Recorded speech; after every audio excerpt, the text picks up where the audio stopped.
Halo kawan, ini adalah sepenggal kisahku sebagai seorang hotelier. Hotelier adalah orang yang bekerja di hotel dan kami menyebutnya hotelier. Waktu itu aku bekerja di Bali sebagai seorang resepsionis di bagian front office.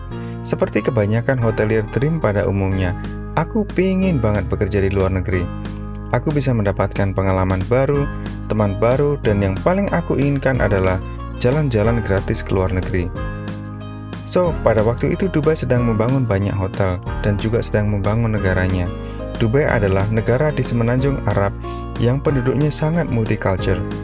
Hanya 25% penduduk asli yang disebut Emirati, sedangkan 75% adalah ekspatriat dan buruh yang datang dari India, Filipina, Indonesia, Bangladesh, serta beberapa negara pecahan Rusia.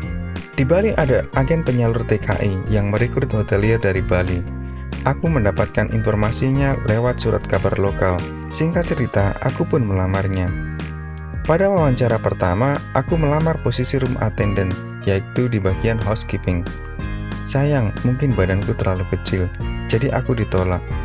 Waktu itu aku masih bisa menghibur diri, karena ini adalah wawancara yang pertama. Beberapa waktu kemudian, aku melamar lagi, kali ini sebagai front desk agent sesuai dengan pengalamanku atau posisiku waktu itu. Lagi-lagi aku tidak terima kawan.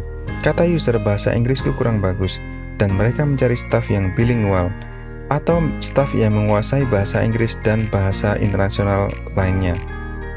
Tapi aku memilih tidak menyerah karena menyerah itu tidak menyelesaikan masalah. Akhirnya datang kesempatan ketiga. Pada waktu itu ada posisi waiter dan tentu saja aku melamarnya. Pada saat diwawancara, mereka menanyakan apakah bedanya antara spaghetti carbonara dan spaghetti napolitana. Kawan, aku tidak tahu jawabannya. Waktu itu aku belum pernah makan spaghetti. Yang aku tahu keduanya berasal dari Italia dan of course, aku tereliminasi lagi. Sempat down juga mentalku waktu itu. Namun, aku tidak mau menyerah. Karena menyerah itu gak asik kawan, simply not fantastic. Aku evaluasi materi wawancara. Aku banyak bertanya pada kawan-kawanku yang sudah berangkat lebih dulu ke Dubai. Sampai beberapa waktu kemudian, agen mengundangku untuk mencoba posisi butler. Butler adalah posisi multitasking di mana aku harus menguasai bagaimana menjadi housekeeper, front desk, sekaligus seorang waiter. Atau bahasa kerennya, aku harus menjadi orang yang serba bisa atau single point of contact bagi tamu-tamu high profile atau VVIP. Itulah kawan, aku bisa bercerita sekarang bahwa kadang-kadang kita punya jatah gagal. Kalau kuota gagal sudah habis, akan datanglah kuota untuk kita sukses. Aku gagal di 3 wawancara dan pada wawancara keempat aku diterima di posisi yang lebih tinggi benefit dan grade-nya. Aku menjadi seorang butler. Senang sekali waktu itu. Finally, dari 300 kandidat, hanya 3 orang yang akhirnya menerima job letter dan berangkat ke Dubai. Aku cerita satu pertanyaan dulu di episode ini yang diberikan kepadaku. Waktu itu aku duduk bersepuluh atau grup wawancara. Aku beruntung berada di posisi ke-6 atau urutan ke-6. Jadi waktu itu aku belajar dari orang-orang yang berada di urutan pertama sampai urutan ke-5. Aku masih ingat wanita yang mewawancaraiku, yaitu Miss Susan dari Australia. Beliau bertanya, "Tell me about yourself."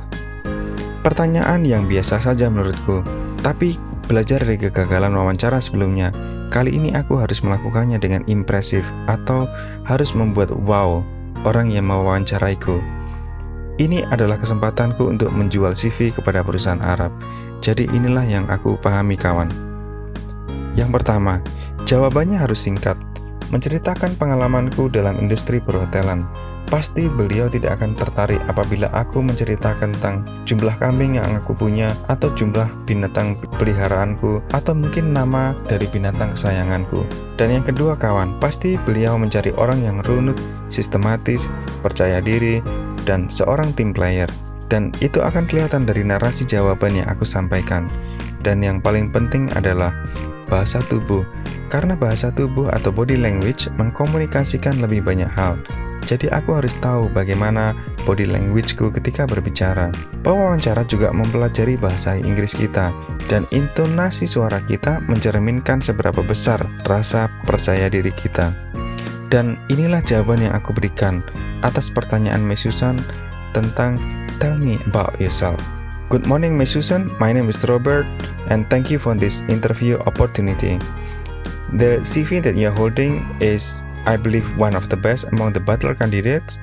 I started my career 2 years ago as a doorman, then I got promoted as a front desk agent 1 year later. I would describe myself as a tactical and hardworking person. My CV is sealed with a 100% guarantee that I'm teachable and also dependable. According to my guests, I am cheerful and helpful. In average, I normally receive 16 positive guest comments in a month. And last year, I won an award which is Associate of the Month. It is one of the highlights in my personal achievement. I class myself as an A-type employee. I believe that I am the right candidate for the position that you are offering to me. I'm certain that I would be an asset for your company, so please give me the ticket to join the butler team in Dubai. Jadi itu kawan, jawabanku waktu itu.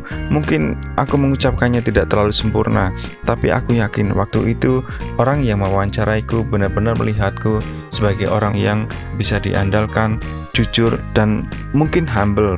I don't know, aku tidak mengerti. Tapi aku bersyukur sekali akhirnya aku bisa ke Dubai untuk bekerja di sana selama beberapa tahun. Oke kawan, itulah tips pertamaku dalam episode ini. Apabila ada komen, ada feedback, tolong tulis di kolom komen. Dan jangan lupa bila konten ini berkualitas, jangan lupa subscribe. Thank you.